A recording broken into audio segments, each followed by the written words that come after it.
A certified letter showed upon a Tuesday morning, slapping me with a demand to cough up $47,000 in fines for living in a home I'd owned for over a decade. The kicker, I was never part of their HOA. Picture this. I'm in my kitchen, coffee steaming, in my mug, staring at legal documents that might as well have been written in hieroglyphics. And there she is, Karen Whitmore, the HOA queen herself, standing in her picture-perfect lawn, pointing straight at my house like she's commanding a military strike. The morning dew on her grass sparkled like she watered it with diamonds. You know, the kind of lawn that gets measured with a ruler to meet some kind of suburban code. I took a sip of coffee and thought, lady, you just made the worst decision of your life. So let me ask you, what would you do if someone tried to shove you into an HOA you never signed up for? Share your wildest HOA nightmare in the comments. I bet mine tops it. But before we launch into this legal soap opera, where are you watching from? I'm genuinely curious how many of you are stuck dealing with neighborhood dictatorships of your own. My name's Garrett Mitchell, and 12 years ago I thought I'd secured my little slice of the American dream. Turns out, I bought front row seats to a suburban horror show, one directed by a woman who could make actual tyrants seem reasonable.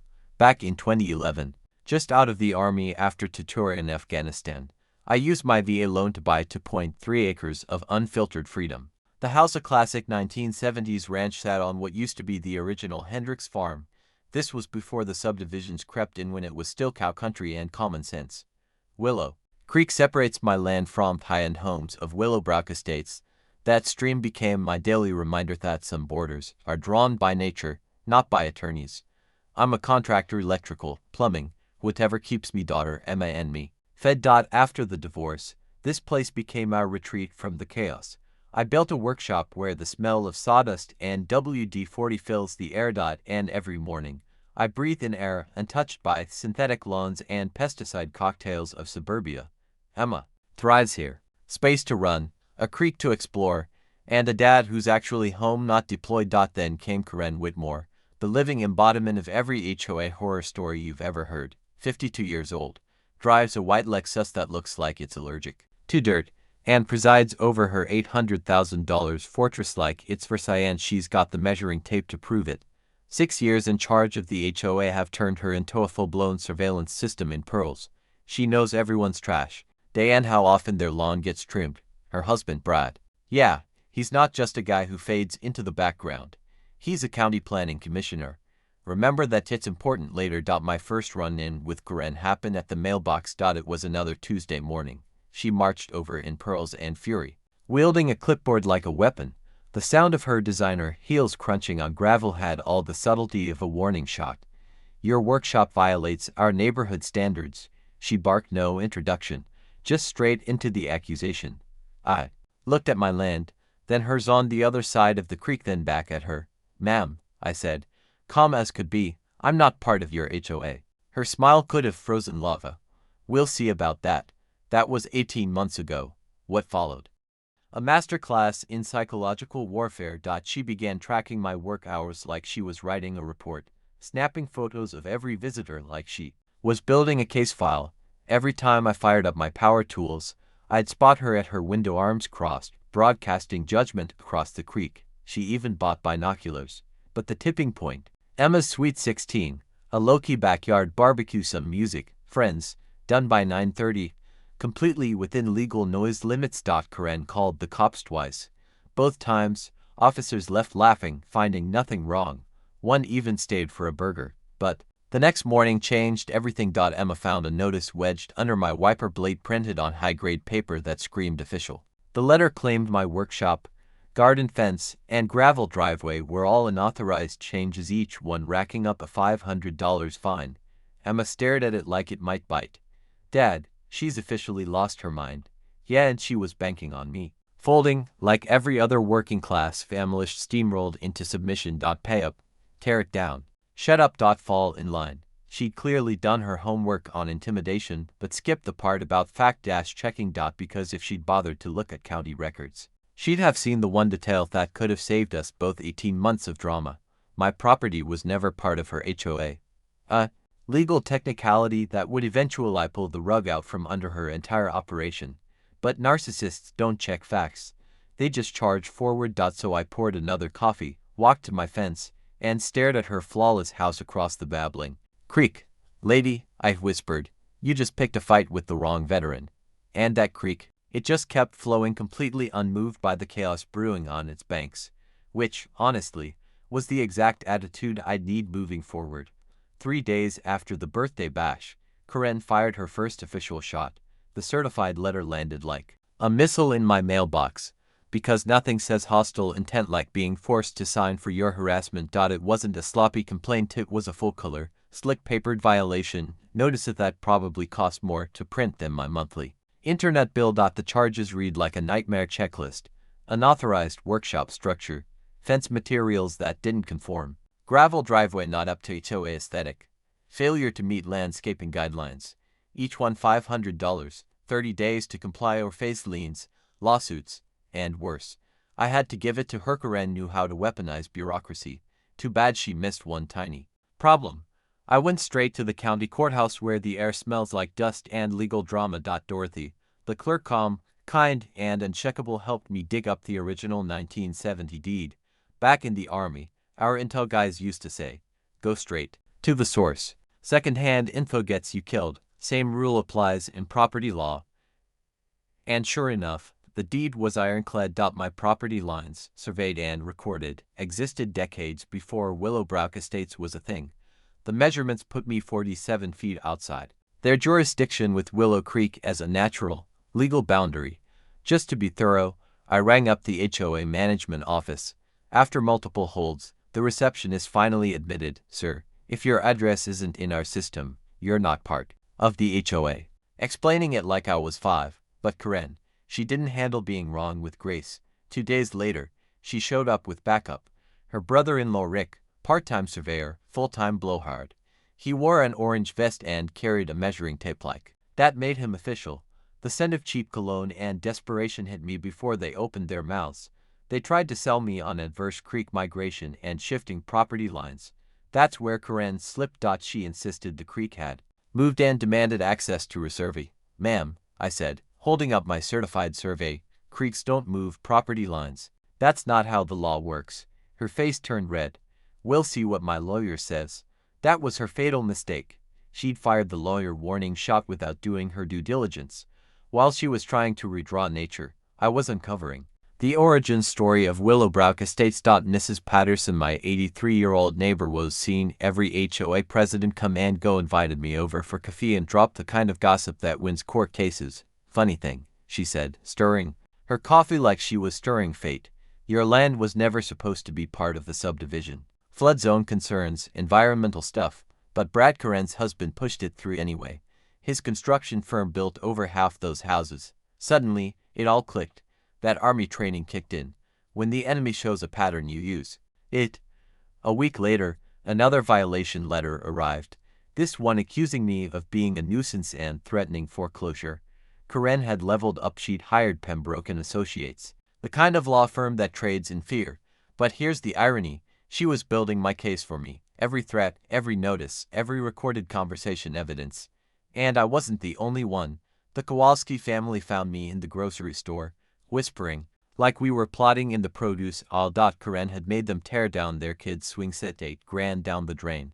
Then there were the Rodriguezes, driven out entirely after Karen called their employer. It was a pattern. Working families, targeted, wealthier ones, ignored. The next envelope was the biggest yet, thick, heavy, legal theater at its best. 4 pages of cease and desist threats. She wanted me to stop everything, submit to her HOA, and let them install official boundary markers on my land.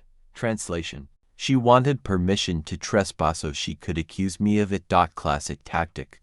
We called it paper warfare in the military. Bury your opponent in documents until they break. But I didn't. I hired Janet Reeves, local attorney, veterans advocate, and professional bully. Shredder. She read Karen's letter and laughed. This is textbook harassment, she said, her office thick with the scent of law books and justice. Her counter letter, a masterpiece of controlled fury. 3 paragraphs citing property law, harassment statutes, and a very polite reminder that demanding access without authority equals attempted trespass. Karen lost it. Within days, she called an emergency HOA meeting to address the boundary crisis. The community center buzzed like a hornet's nest as she spread her fear gospel charts, graphs, and panicked. She claimed my home workshop was destroying property values. And yes, I did use it for side jobs sometimes, but what she didn't know, home-based businesses are perfectly legal when you're properly zoned. And I was, but Karen, she had no clue the ammunition she'd just handed me, and I was ready to use it. My electrical contractor's license was valid, my insurance was fully paid, and my property was zoned specifically for the kind of work I was doing. But facts don't stop a good smear campaign. Karen's whisper network lit up like wildfire. Out of nowhere, my neighbors began getting dramatic updates about an unlicensed contractor running an illegal business right next to their kids. Karen had transformed local gossip into a strategic weapon, singling out anyone who might stand in my corner. Things escalated when county code enforcement knocked on my door. Not by coincidence, but in response to a series of anonymous complaints alleging zoning violations. The inspector, a tired-looking guy named Phillips, who had clearly been through this routine before, spent half an hour confirming what I already knew. My setup was licensed, permitted, and entirely above board.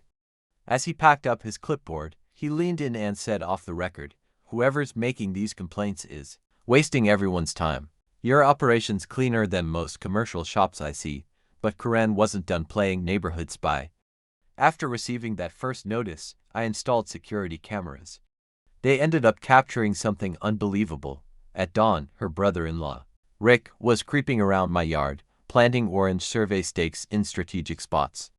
The footage clearly showed him measuring distances with a tape measure, then placing the stakes to make it look like my workshop was invading HOA land. When I confronted Rick, he fumbled through some nonsense about preliminary measurements and bolted like a kid caught tagging a wall. The scent of nervous sweat hung in the air long after his truck disappeared down the road. Emma started to feel unsafe on her way to the bus stop. Teenagers have an instinct for adult nonsense, and she'd noticed Karen timing her slow drives past our home to match Emma's schedule. One morning, she caught Karen parked at the creek bridge, snapping photos of our house with a telephoto lens like a wannabe tabloid photographer.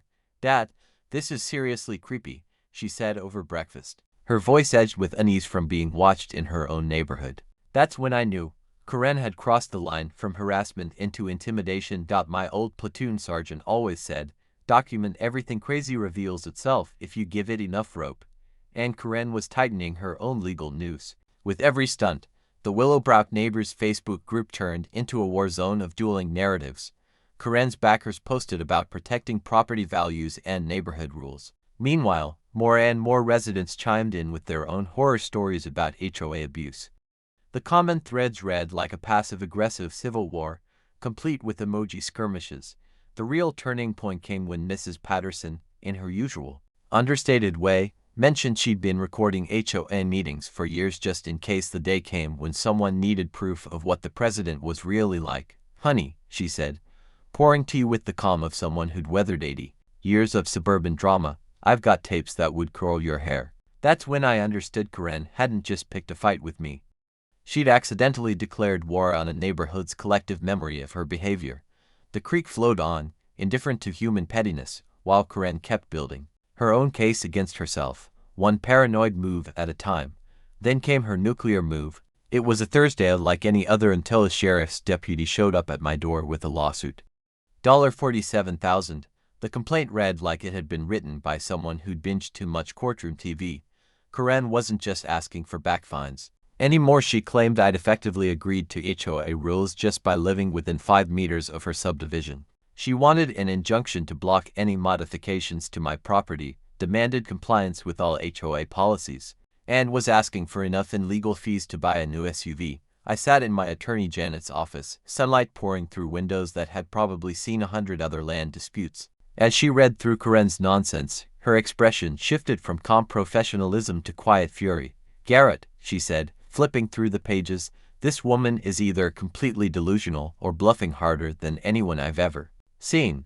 But then Janet dug deeper and what she found was far more disturbing.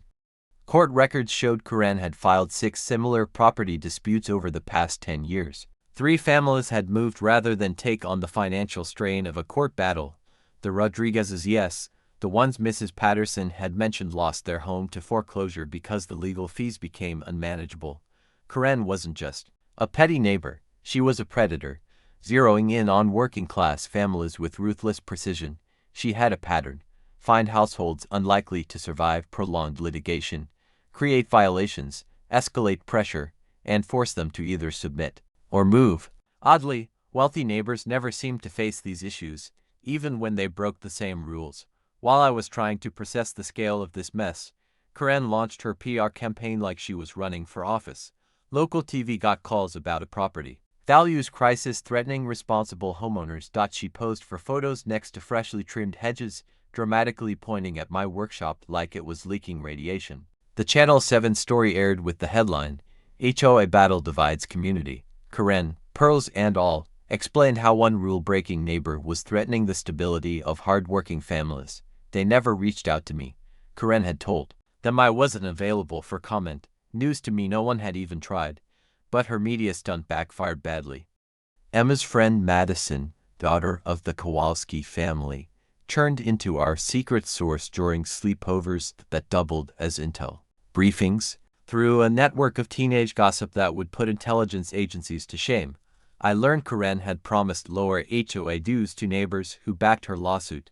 Madison even caught a recording of Karen bragging at her book club about how she was finally getting rid of that contractor and his noisy shop. The audio, recorded while Madison pretended to do homework, exposed the real motive: not property values, but personal revenge. Then things turned criminal. Someone scattered roofing nails across my driveway, flattening to tires on my work truck. The morning air reeked of burnt rubber and betrayal. Later that week, Emma found her car keyed in the school lot. Deep scratches along the driver's door spelled out one word: move. Watching my teenage daughter fight tears as she stared at her vandalized car flipped a switch inside me. I was done playing defense. Anonymous flyers began appearing around the neighborhood with blurry photos of my shop, warning that unlicensed electrical work could put families in danger. The flyers listed my business number and urged residents to report me to the state board. The board investigated and found nothing because there was nothing to find. But the damage was done. A few longtime clients received warning calls. Some dropped me. My business revenue dropped by 30%. People preferred safe distance from HOA drama. One evening, I caught Karen across the creek, sitting in her car with binoculars, timing my work schedule like she was planning a military strike. When our eyes met, she didn't flinch, just scribbled something down and drove off. This was psychological warfare, and she thought I'd fold. What she didn't count on was that I'd survived real combat. Compared to Afghanistan, her suburban antics were laughable. Then Janet found the smoking gun, county planning records from 2009, documents that explicitly excluded my property from Karen's subdivision due to flood zone regulations. The environmental impact study, which Karen's husband Brad would have seen as a planning commissioner, made it clear my land was to remain separate for ecological reasons. Karen and Brad knew my property didn't belong to the HOA, yet for 18 months, they acted like it did. This wasn't just a boundary issue anymore. This was fraud.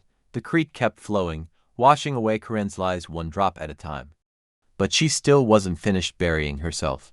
The breakthrough came from a dusty filing cabinet in the county courthouse, where forgotten records smelled like mildew and old secrets. Sarah, Janet's paralegal, treated legal research like treasure hunting.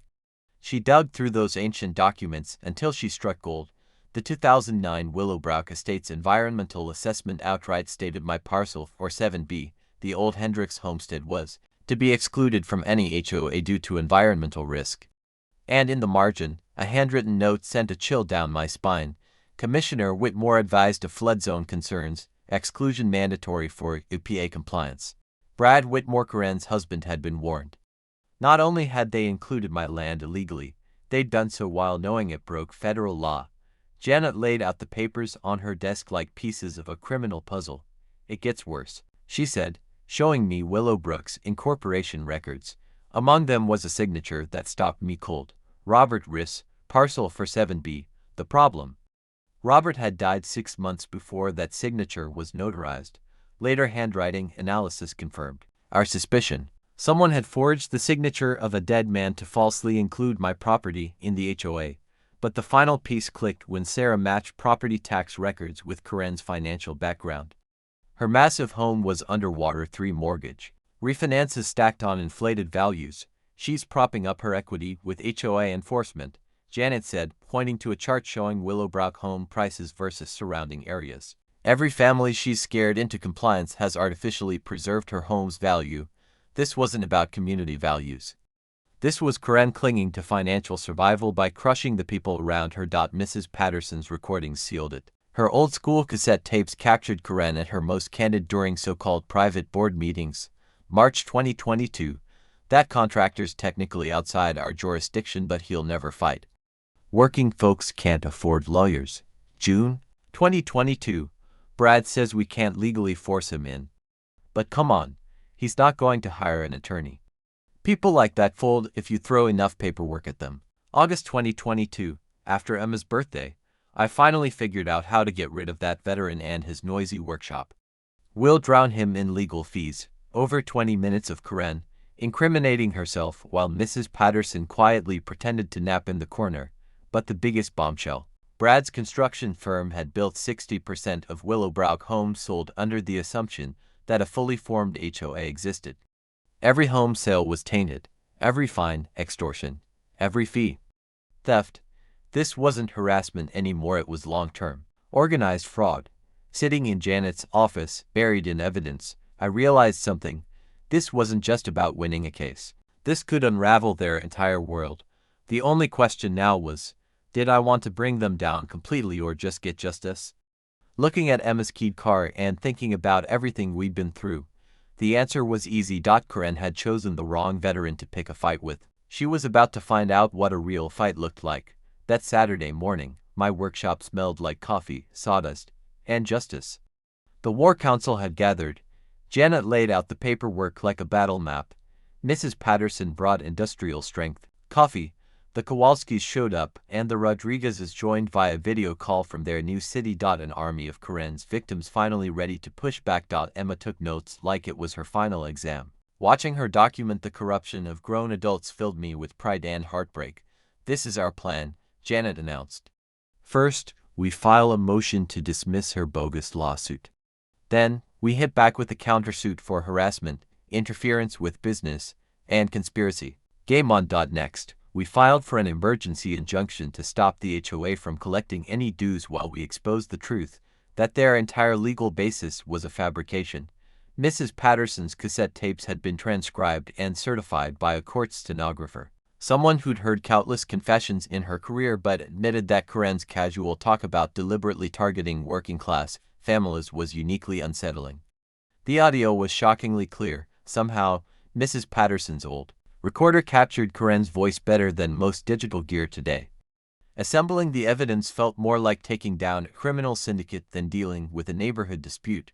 We cataloged county planning documents in chronological order, showing a clear pattern of Brad abusing his authority. Financial documents revealed a glaring conflict of interest. Brad's own construction company had profited directly from every family Karen forced into pricey upgrades. My home security cameras had recorded 18 months of intimidation, boundary tampering, and calculated harassment.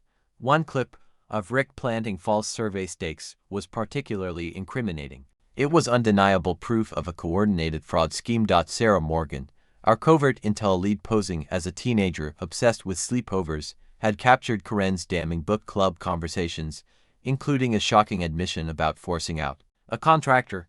Madison's phone recorded the conversation while she did homework in the background. The content revealed clear premeditation, turning years of bullying into a prosecutable conspiracy. Dad, Emma said, glancing up from her notes. She basically confessed to the whole thing on tape.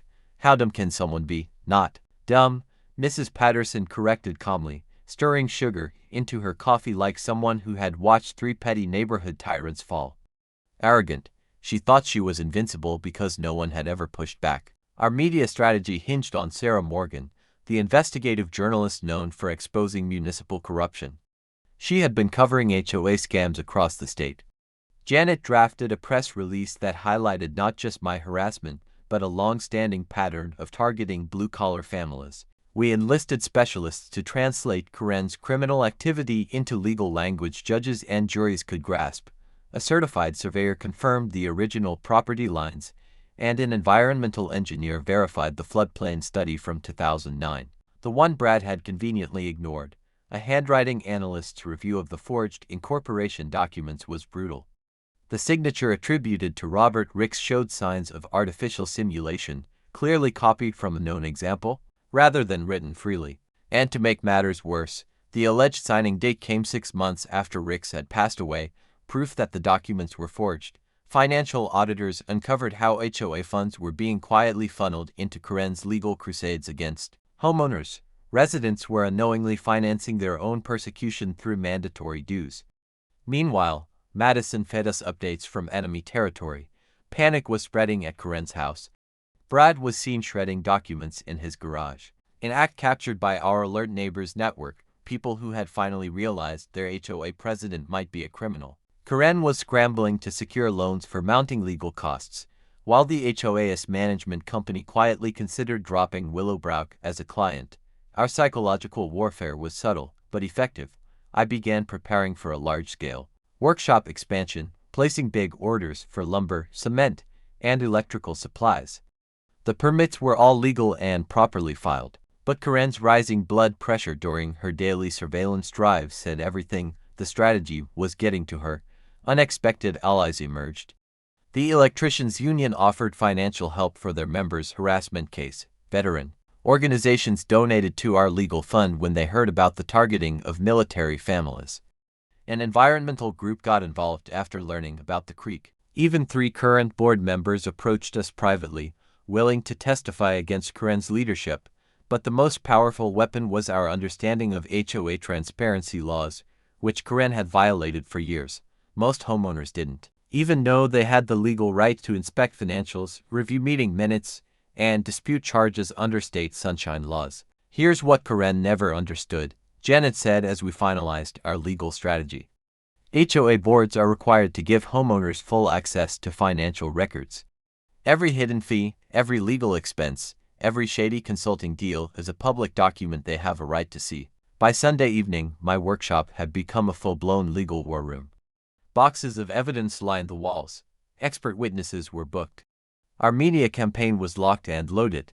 Emma looked up from her laptop, where she'd been researching similar HOA cases. Dad, she said, Karen's not just going to lose in court, she's going to prison, right? The creek outside babbled in agreement, winding its way toward Karen's house and the justice waiting there.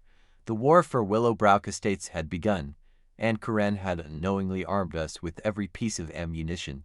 Her desperation finally broke the surface when she appeared on my doorstep one Tuesday evening, reeking of panic and cheap perfume, holding a folder like it was a diplomatic brief.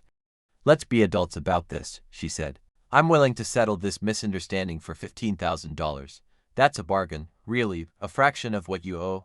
Standing there in her designer blazer, Karen looked like a real estate agent trying to pass off a swamp as beachfront property. The irony wasn't lost on me. The same woman who once demanded $47,000 in bogus fines was now begging me to accept a generous settlement, one that still cost more than my truck. I leaned casually against the doorframe, the posture of a man with every card in his hand. Ma'am, I said, I don't negotiate with extortionists. Her smile cracked under the pressure, like old paint under a summer sun. You'll regret this, Mr. Mitchell. Her shift to personal attacks marked the beginning of her most volatile phase. Whispers soon appeared on neighborhood message boards questioning my military service. Anonymous posts claimed I was a mentally unstable veteran and a danger to local kids. It hit like a gut punch. Not because it was true, but because it twisted public fear against veterans and tried to sabotage my bond with Emma. Anyone who knew me knew I was about as threatening as a Labrador with a toolbox, but Karen was betting that fear would drown out facts. Things quickly went from psychological warfare to outright sabotage. Someone used bolt cutters to slice the main power line to my workshop, leaving a frayed cable swinging like a live nerve. The scorched smell of burnt wiring hung in the air, a fire hazard that could have destroyed everything if I hadn't caught it in time. My security footage showed a figure in dark clothing approaching at 3 a.m., severing the line, then fleeing toward the creek. Too grainy to ID, but the timing lined up exactly with Karen's failed settlement offer. 2 days later, Emma found nails scattered across our driveway, clearly placed in a pattern meant to puncture our tires, concentrated near the garage entrance. The The planning behind it turned vandalism into a calculated attack on our daily lives. "Dad, I'm scared," Emma whispered while we cleaned up the metal shards. "What if she takes it further?" That was when I made the call to move Emma to Mrs. Patterson's for a while. Watching my daughter pack up because of neighborhood terrorism filled me with a kind of fury I hadn't felt since Afghanistan. And even that felt less personal. County Inspector Phillips showed up again for the third random safety inspection in 2 months. His tired expression said he already knew who was behind the complaints. "Mr. Mitchell," he sighed, clipboard in hand, "I've checked your property more than some commercial buildings. Everything's flawless again.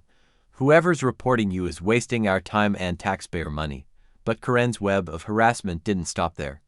Several of my clients began receiving warnings from supposed concerned citizens, urging them not to hire an unlicensed contractor under investigation. The messages were carefully scripted, citing fake violations and specific job sites. My business income dropped by 40% as clients backed away to avoid any drama. Meanwhile, Karen was taking surveillance to disturbing new levels. I caught her across the creek with a telephoto lens, a notebook, even binoculars. It wasn't just watching, it was intelligence gathering. When I walked to the fence and waved, she didn't back off. She snapped a photo of me photographing her. Brad's unraveling was even more dramatic. Neighbors watched him burn documents in his fire pit, sending up smoke that stank of secrets. The ethics probe into his financial misconduct was accelerating, and his frantic document destruction was being noted by the same neighbors he'd helped Karen Harris. Emma got regular updates from Madison about the chaos inside Karen's home. Screaming matches with Brad, meetings with expensive lawyers, and calls that ended in Karen ranting about betrayal and conspiracy. "Madison says she's been crying a lot," Emma told me during one of our nightly check-ins. "She keeps saying people are ganging up on her." The bitter irony was that every move Karen made in desperation was adding fuel to the very charges we were preparing to file. Each threat, each act of sabotage, each anonymous lie. All of it was being logged, documented, and saved for the legal flood that was rapidly rising. But the worst was still ahead, because desperate people make reckless choices. And Karen was out of legal ground to stand on as her financial world collapsed. The creek kept flowing toward her house. She might have smelled the coming judgment, but she never acknowledged it. Some people learn from their mistakes, others double down and destroy everything. Karen was firmly in the latter camp. The County Planning Commission hearing was set for a Thursday evening, the night her suburban empire would either survive or fall apart. She arrived early, turning the sterile municipal room into her war zone. She had hired a consultant, taken out loans to make a visual splash, and wore a pricey business suit that screamed victim of outsiders. Her PowerPoint was peak propaganda, color-coded property decline charts, flattering photos of her own home, unflattering ones of my workshop, and testimonials from 3 neighbors likely bribed with promises of lower HOA fees. She turned bullying into a Broadway act. Emma and Madison sat in the back, phones recording it all like war reporters. Mrs. Patterson had organized our witnesses, families who'd suffered under Karen's rule. Janet prepared counter-arguments to every fictional claim. Sarah Morgan brought a photographer to document the hearing, turning it into exactly the kind of public reckoning Karen feared. Karen's opening monologue was pure drama, tears, passionate pleas, wild gestures toward charts. "This illegal business," she cried, gesturing to my workshop photos, "endangers our children and ruins the standards our families depend on." Some people murmured support, until the county engineer stood up and asked just one question. "Ma'am, according to your measurements, this property would extend 30 feet into Willow Creek. Are you saying the creek moved?" Karen's consultant stammered, scrambling to spin a boundary shift theory. The surveyor in the audience winced. Her claims fell apart in real time. Everyone saw it but her. She doubled down, spouting wild theories with growing desperation. When it was my turn, I kept it clean and composed. No emotion, just facts. The 1970 property deed. The professional survey placing my workshop 47 feet outside HOA control. The environmental study that confirmed floodplain exclusions. And then Mrs. Patterson pressed play on the first cassette. The courtroom drama had only just begun. The old worn-out tape deck crackled as it started playing, Karen's voice echoing through the room, a recording from March 2022. That contractor's land isn't technically part of our jurisdiction, her voice admitted, but he won't push back. Working-class folks can't afford attorneys. Karen's complexion drained as her own words condemned her, but the playback continued. We just keep pushing until they give in or leave. It's already worked on 3 other families. Then came the handwriting expert. His testimony hit like a wrecking ball, projecting magnified images across the entire wall. He demonstrated that Robert Hendricks's signature had been fabricated, forged 6 months after he passed away. The analysis was so undeniable that even those without any training could identify the simulation traces, clear signs that someone had copied it from another document. The pressure inconsistencies and hesitation lines are classic markers of intentional forgery, he explained, highlighting microscopic proof of Karen's fraud. He concluded, given the date of death, there's 0 chance this signature was valid. Karen's unraveling began during the environmental specialist's detailed breakdown of how her illegal boundary tampering had harmed the local creek ecosystem. Her objections grew louder, more erratic, accusing everyone of staging a conspiracy against working suburban families. This is fake news. Paid off witnesses, she shouted, ignoring warnings from the commission chair. They're lying to cover for their criminal buddy. But the final blow came from a source no one expected. The HOA management company itself. Their representative announced they'd found financial discrepancies and were immediately severing ties with Willowbrook. We uncovered unauthorized legal charges, misuse of HOA funds, and serious fiduciary breaches, he testified. Mrs. Whitmore used association resources to finance her personal legal disputes without board consent. Karen completely lost control. She seized the microphone, screaming about plots and persecution, refusing to step down. Security had to drag her out as she hurled threats at every lying neighbor she passed. The commission's response was swift and uncompromising. Willowbrook Estates' HOA incorporation was declared fraudulent and invalid. All actions taken against excluded properties were nullified.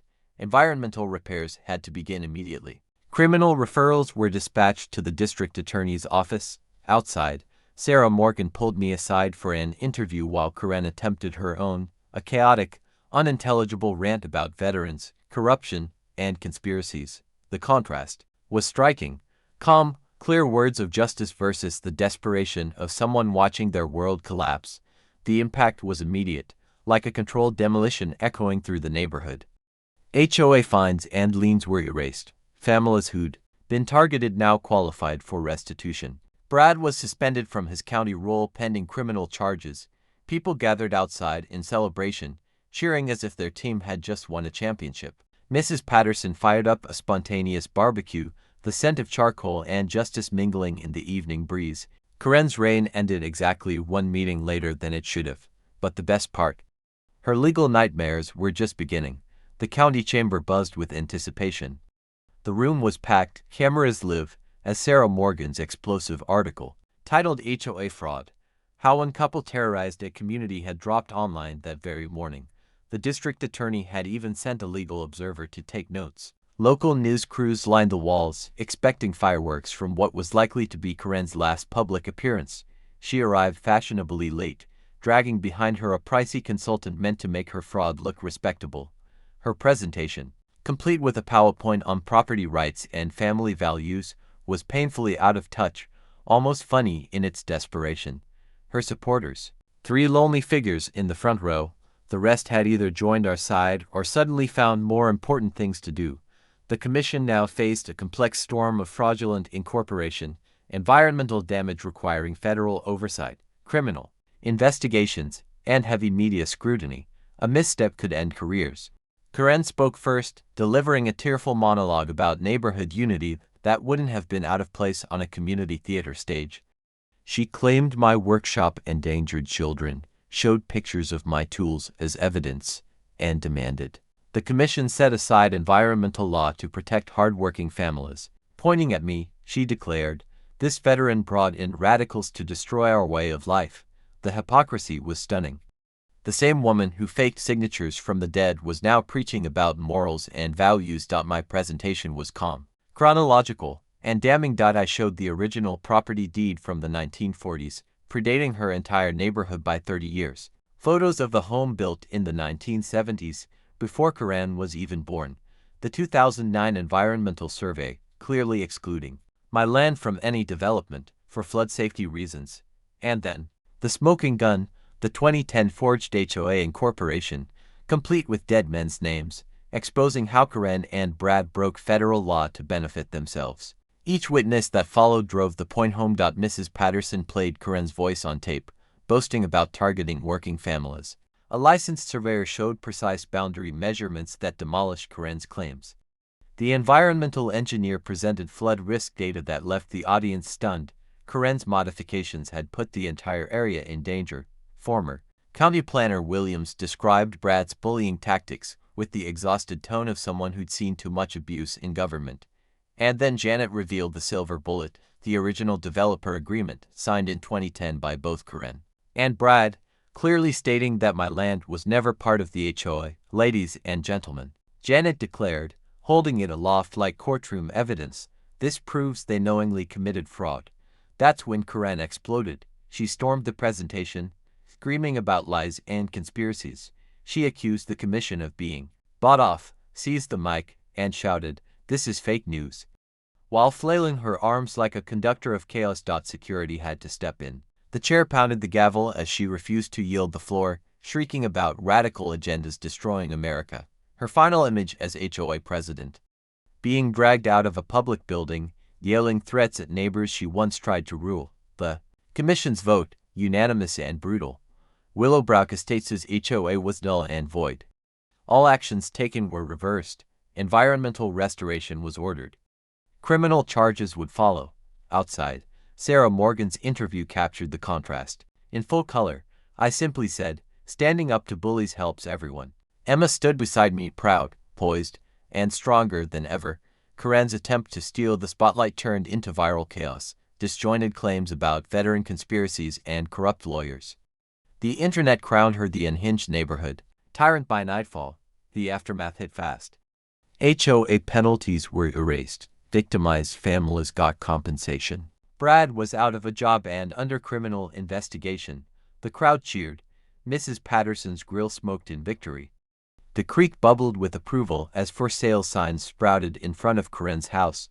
The most rewarding moment, Emma hugging me and whispering, "You didn't just win, Dad. You saved everyone." 6 months later, the sound of handcuffs echoed the justice we'd been waiting for. Karen and Brad faced a long list of felony charges: fraud, conspiracy, harassment, document forgery, the full buffet of suburban corruption. Fueled by hard evidence and public outrage, the district attorney pushed for maximum sentencing. Karen took a plea: 18 months probation, full restitution, community service restoring the creek she damaged, and a lifetime HOA ban. Brad lost his license and business. His clients abandoned ship, and his marriage followed. My countersuit. Let's just say Emma's college choices expanded dramatically. 3 other families received restitution for years of coercion and mental anguish. But the real win, Willowbrook transformed. We replaced authoritarianism with community. The new Willowbrook Neighbors Association elected Mrs. Patterson president, unanimously, her first act. Launching the annual Willow Creek Environmental Festival, a celebration of cooperation, not regulation. My old workshop became a neighborhood hub, filled with laughter, coffee, and the smell of fresh sawdust. We host charity drives, baseball leagues, and monthly potlucks Karen would have hated. Emma hosts her friends here, filling the once-tense space with warmth and joy. Nature healed too. Herons returned, otters played in clean water, kingfishers hunted where chemicals once poisoned the stream. Sarah Morgan's investigation uncovered 12 more fraudulent HOAs in 3 states. The Willowbrook Act was signed into law, mandating oversight and financial transparency for all HOAs. Janet now champions HOA fraud cases. Veterans groups teach our story in workshops called Defeating Domestic Terrorists with clipboards. But my favorite change, watching Emma shine. She speaks at state hearings about HOA reform with the confidence of someone who learned early how to stand up for others. Karen's fall was complete. Foreclosure claimed her McMansion. Brad left. She moved into a tiny apartment with no lawns to police and no one to boss around. Sometimes she drives by the old neighborhood, never stopping, probably afraid we'd all come out and wave. Now, Settlement money funds the Willowbrow Creek Environmental Scholarship for students studying conservation law. Our property rights festival attracts families from 5 counties. Mrs. Patterson added a final chapter to the neighborhood history book, How One Tyrant United 50 Families Against Suburban Fascism. Last month, a homeowner in Arizona reached out about similar harassment. Emma had an idea. We're launching a nonprofit next spring, the Free the Neighborhoods Foundation. But that's a story for another day. Right now, I'm watching the creek glow in the sunset while Emma and her friends build a rope swing that would have broken 17 of Karen's fake rules. The air is full of laughter, not fear. This is what America should sound like. Kids playing, neighbors helping neighbors, and no one measuring grass with a ruler. Now it's your turn. Drop your wildest HOA horror stories in the comments. Ever taken on a neighborhood tyrant? I read every single one. And remember, knowledge is power. Bullies only win when good people stay quiet. Smash that subscribe button. We've got more HOA takedowns on the way. Next week, how a retired school teacher busted an HOA president who embezzled $200,000 in landscaping fees. Trust me if you'll want to see that fall, because the best way to defeat clipboard tyrants is to stop being afraid of them. That's it for today's episode of HOA Stories. If you enjoyed watching Karma deliver, hit like, share this with someone facing HOA harassment, and stay tuned. We're just getting started.